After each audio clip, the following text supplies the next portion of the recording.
எல்லாருக்கும் வணக்கங்க. நான் உங்கள் சதீஷ். நம்மளோட கடவுளுடைய தொடரில் அடுத்த எபிசோட பார்க்க போகிறோம்.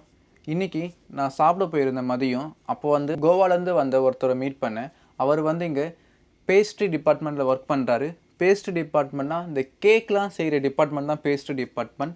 அதில் அவர் அசிஸ்டன்ட் பேஸ்ட்ரி என்ற ஒரு பொசிஷனில் ஒர்க் பண்ணுறாரு. நீங்கள் எப்படி ஜாயின் பண்ணீங்கன்னு அப்படின்னு கேட்டேன். அவர் லிங்க்டின் வெப்சைட்டில் அவர் ஜாபுக்கு அப்ளை பண்ணியிருந்தார். ஸோ அவருக்கு P&O க்ரூஸ் லைன்லேருந்து இன்டர்வியூ கால் வந்திருக்கு. அது மூலிமா டைரெக்டாக இன்டர்வியூ அப்ளை பண்ணி ஃப்ரெஷராகவே ஜாயின் பண்ணியிருந்திருக்காரு. ஸோ அதுக்கப்புறம் நார்வேஜியன் க்ரூஸ் லைனில் மாறி வந்திருக்காரு. ஓகே, உங்களோட கான்ட்ராக்ட் எத்தனை மாதம்னு கேட்டேன். அவர் 9 மாதம் என்ற கான்ட்ராக்ட்னாரு. அதுக்கப்புறம் உங்களோட டைமிங் கேட்டேன்.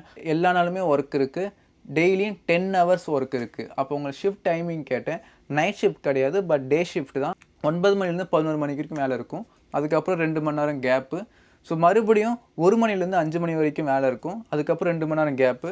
அதுக்கப்புறம் பார்த்தீங்கன்னா 7 to நைட்டு 11 மணி வரைக்கும் வேலை இருக்கும். அவர் பிஎஸ்சி ஹோட்டல் மேனேஜ்மெண்ட் முடிச்சிருக்காரு. இந்த பேஸ்ட்ரி டிபார்ட்மெண்ட்டில் வரதுக்கு என்னென்ன குவாலிஃபிகேஷன் கேட்டேன். 10th முடிச்சுட்டு நீங்கள் டிப்ளமோ இன் ஹோட்டல் மேனேஜ்மெண்ட்லேயும் முடிச்சிருக்கலாம், இல்லை +2 முடிச்சுட்டு பேச்சுலர்ஸ் இன் ஹோட்டல் மேனேஜ்மெண்ட் முடிச்சிருக்கலாம் அப்படின்ற மாதிரி சொன்னார். இந்த அசிஸ்டன்ட் பேஸ்ட்ரி பொசிஷனுக்கு பார்த்தீங்கன்னா பேசிக் சேலரி $900 அப்படின்னு பார்த்தீங்கன்னா 72,000 Indian Ruby.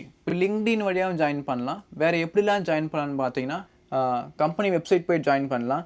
Royal Caribbean careers website, NCL careers website, Virgin voyages career website, Costa Cruise's career website அப்படின்னு நீங்கள் இந்த கம்பெனிஸ் க்ரூஸ் கம்பெனிஸோட கரியர்ஸ் வெப்சைட்லேயே போய்ட்டு அப்ளை பண்ணலாம். அப்படி இல்லைனா நீங்கள் ஏஜென்சி மூலிமாவும் நீங்கள் வேலைக்கு அப்ளை பண்ணலாம். ஸோ நம்மளுக்கு ஹெல்ப் பண்ணுற ஏஜென்சின்னு பார்த்தீங்கன்னா இண்டஸ், அதுக்கப்புறம் நான் இங்கே கேள்விப்பட்டது ரோஹி, அதுக்கப்புறம் நான் கேள்விப்பட்டது காமாக்ஷி, அதுக்கப்புறம் ஏர்பான். ஸோ இதெல்லாம் பார்த்தீங்கன்னா கப்பல் வேலைக்கு அனுப்புகிற ஏஜென்சி. நீங்கள் இதுக்கும் கான்டாக்ட் பண்ணலாம். இந்த இன்ஃபர்மேஷன் உங்களுக்கு யூஸ்ஃபுல்லாக இருக்கும்னு நினைக்கிறேன். இது யாருக்கு யூஸ்ஃபுல்லாக இருக்குமோ அவங்களுக்கு சென்ட் பண்ணுங்கள். மறுபடியும் அடுத்த வீடியோவில் பார்க்கலாம்.